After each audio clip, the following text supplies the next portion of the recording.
Hello friends, my name is Vaidehi Patel, Ashwamegh विद्यालय।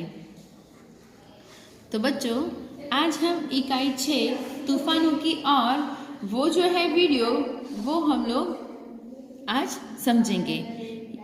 पहले video में हम लोगों ने कविता श्रवण की थी। अभी दूसरे वीडियो में हम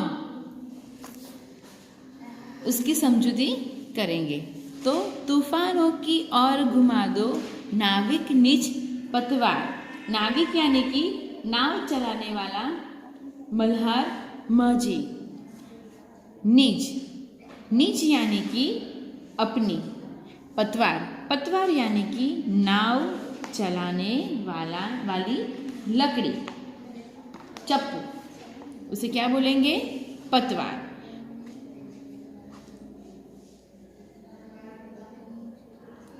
आज सिंधु ने विष उगला है, लहरों का यौवन मचला है। आज हृदय में और सिंधु में साथ उठा है ज्वार। तूफानों की ओर घुमा दो नाविक निज पतवार। सिंधु, सिंधु यानी समुद्र। तो फ्रेंड्स, कहा है कि हे नाविक, तुम तूफानों का सामना करने के लिए अपनी पतवार तूफानों की दिशा में मोड़ दो। आज समुद्र ने जहर उगल दिया है। कठिन परिस्थितियां की लहरें आ रही हैं। लहरें भी उमड़कर तुम्हारी नाव को निगल जाती हैं। फिर भी परवाह नहीं करना। उधर समुद्र में ज्वार उठा है, तो कवि ने हृदय में भी भावनाओं का ज्वार उमड़ पड़ा है। आगे, लहरों के स्वर में कुछ बोलो, इस अघड़ में साहस तोलो। कभी कभी मिलता जीवन में तूफानों का प्यार। तूफानों की ओर घुमा दो नाविक निज पतवार। ज्वार यानी समुद्र में पानी का बढ़ना यानी तूफान।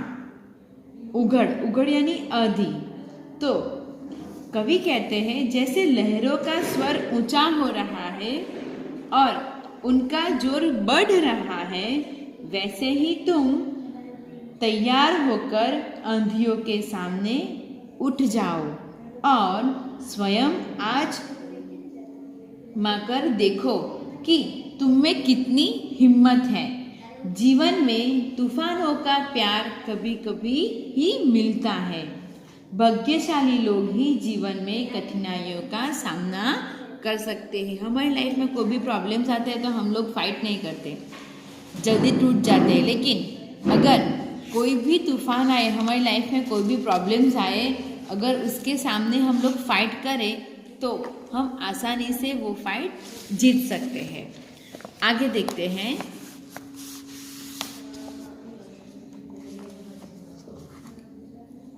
यह असीम निज सीमा जाने, सागर भी तो यह पहचाने। असीम, असीम यानी कि सीमाहीन। मिट्टी के पुतले मानव ने कभी न मानी हार। तूफानों की ओर घुमा दो नाविक निज पतवार। तो कवि कहते हैं कि यह समुद्र और वह तूफान आज असीम दिखाई देते हैं। असीम यानी सीमाहीन दिखाई देते हैं, जिसे कि कोई सीमा नहीं होती। वो इनका सामना शायद ही कोई कर सके, लेकिन मनुष्य सब कुछ कर सकता है। हे नाविक, तुम अपनी नाव लेकर चलो और सागर को भी बता दो कि मानव मिट्टी का पुतला है, पर समुद्र के सामने हार नहीं मानेगा। मनुष्य ने कभी भी अपनी हार नहीं मानी है। आगे, सागर की अपनी क्षमता है, पर माझी भी कब थकता है। जब तक सांसों में स्पंदन है, उसका हाथ नहीं रुकता है। इसके ही बल पर कर डाले सातों सागर पार। तूफानों की ओर घुमा दो नाविक निज पतवार। स्पंदन, स्पंदन यानी चेतना। धड़कन, चेतना धड़कन। बल पर यानी उसके सहारे, बल पर यानी उसके सहारे। तो कवि कहते हैं कि समुद्र के पास उसकी अपनी लहरों की शक्ति है, पर माझी के पास भी हिम्मत है, आत्मविश्वास है। वह थकता नहीं जानता। जब तक नाविक की सांसें चल रही हैं, तब तक वह अपनी नाव आगे बढ़ाता ही जाएगा। हे नाविक, तुमने अपनी हिम्मत और ताकत के सहारे 7 समुद्र पार कर डाले हैं। अपनी नाव के साथ इसी प्रकार आगे बढ़ते रहो। हे नाविक, तुम अपनी पतवार तूफानों की ओर घुमा दो। समुद्र कितना भी बड़ा है, वो कितनी भी अपनी ताकत लगा ले, लेकिन भले मनुष्य मिट्टी का बना हुआ है, लेकिन जब तक वो जो नाविक की सांसें चलेगी, तब तक वो अपना आत्मविश्वास बनाए रखेगा, थकेगा बिल्कुल भी नहीं और आगे बढ़ता जाएगा। फ्रेंड्स, अभ्यास है वो आपको होमवर्क करना है। शुद्ध उच्चारण कीजिए, ये आपको रीड करना है। प्रश्नों के मौखिक उत्तर दीजिए। तो इसमें क्या है? तूफानों की ओर घुमा दो नाविक निज पतवार, ऐसा कवि ने क्यों कहा गया है? तो ये आपको आपकी नोटबुक में क्वेश्चन आंसर लिखने हैं। आगे देखते हैं हम लोग। कविता को पढ़कर उसके नीचे दिए गए प्रश्नों के उत्तर दीजिए।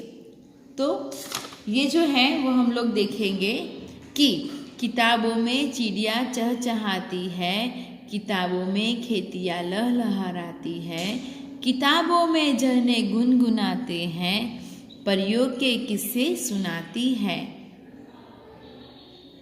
किताबों में रॉकेट का राज है, किताबों में साइंस की आवाज़ है। किताबों का कितना बड़ा संसार है, किताबों में ज्ञान की भरमार है। क्या तुम इस संसार में नहीं जाना चाहोगे? किताबें कुछ कहना चाहती हैं, तुम्हारे पास रहना चाहती हैं। तो इसके ये जो पोयम है उसके अंदर हमें 3 क्वेश्चन आंसर दिए हैं। कौन से है? पहला, किताब में कौन चहचहाता है? तोता, मोर के चिड़िया? तो आंसर आएगा चिड़िया।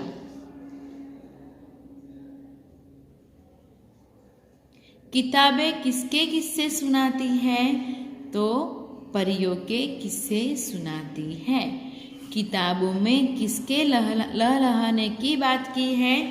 तो किताबों में खेतियाँ की लहलहाने की बात की गई है। नीचे दिए गए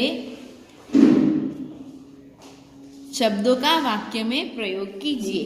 परिया, तो परियों का वाक्य में प्रयोग किस तरह से करोगे? तो परिया स्वर्ग में रहती है। किस्सा, तो किस्सा, राम ने मुझे एक किस्सा सुनाया। संसार, उद्यम से आपके संसार में 4 चांद लग जाएंगे।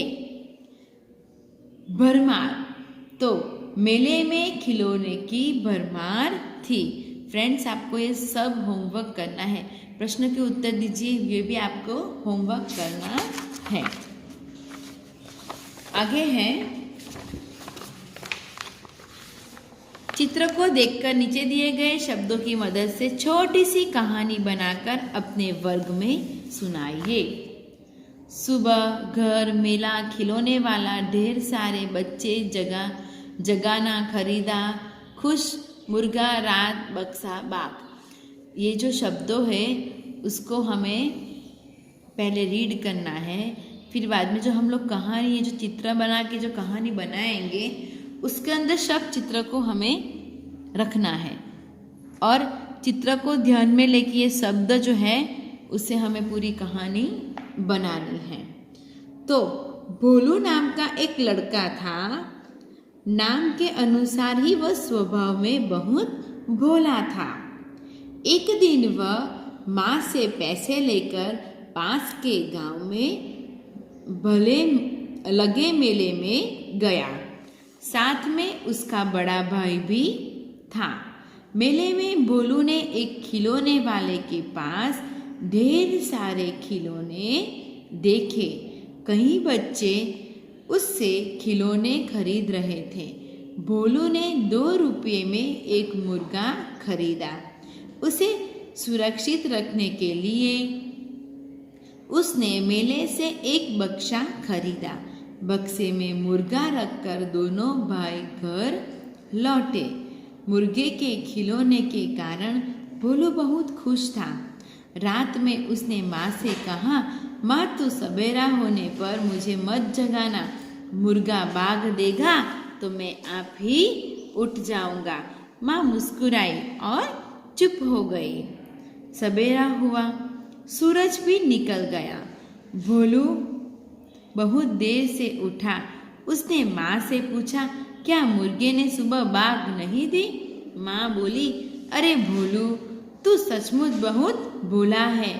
भला मिट्टी का मुर्गा कहीं भाग दे सकता है? यह सुनकर भोलू की सारी खुशी छूमंतर हो गई। तो ये है हमारी कहानी। नीचे दिए गए वाक्यों में रेखांकित शब्दों के विशेषण बताए हैं और उनका वाक्य में प्रयोग कीजिए। उनकी ईमानदारी से सारा नगर परिचित है। किसके नीचे रेखांकित है? ईमानदारी। तो उसका विशेषण बनाना है हमें। तो ईमानदारी, तो ईमानदार, तो यह ईमानदार व्यक्ति है। अमीरी, तो अमीर, इस होटल में अमीर लोग ही आते हैं। ऊंचाई, तो ऊंचा, योग्यता से ही ऊंचा पद मिलता है। वीरता यानी वीर, शिवाजी वीर पुरुष थे। बुराई, बुरा, हमें बुरे लोगों से दूर रहना चाहिए। कहावतों का वाक्य में प्रयोग कीजिए। उल्टा चोर कोतवाल को डांटे, तो उसका गलती तुम्हारी है और दोष तुम मुझ पे दे रहे हो। अरे वाह, उल्टा चोर कोतवाल को डांटे। दूसरा है, न रहेगा बांस न बजेगी बांसुरी, तो उसका वाक्य में प्रयोग किस तरह से करोगे? अभी तक हम लोगों ने कहावतों का अर्थ समझाया है, लेकिन अभी जो आया है वो कहावतों को वाक्य में प्रयोग करना है। न रहेगा बांस न रहेगी बांसुरी। टीवी के कारण तुम लोग पढ़ नहीं सकते। तुम्हारे लिए यही अच्छा रहेगा कि टीवी ही निकाल दिया जाए। न रहेगा बांस न बजेगी बांसुरी। तीसरा, 4 दिन की चांदनी फिर अंधेरी रात। रामू को सिर्फ 2 महीने के लिए नौकरी मिली थी। 2 महीने होने पर रामू ने कहा, 4 दिन की चांदनी फिर अंधेरी रात। नेक्स्ट, अब पछताए होत क्या जब चिड़िया चुग गई खेत। राकेश परीक्षा में उत्तीर्ण हो गया तो परीक्षा के लिए पर्याप्त परिश्रम न करने पर पछता रहा था। उस समय आलसी बेटे से पिता ने कहा, अब पछताए होत क्या जब चिड़िया चुग गई खेत। तो आपको अभ्यास और स्वाध्याय होमवर्क करना है।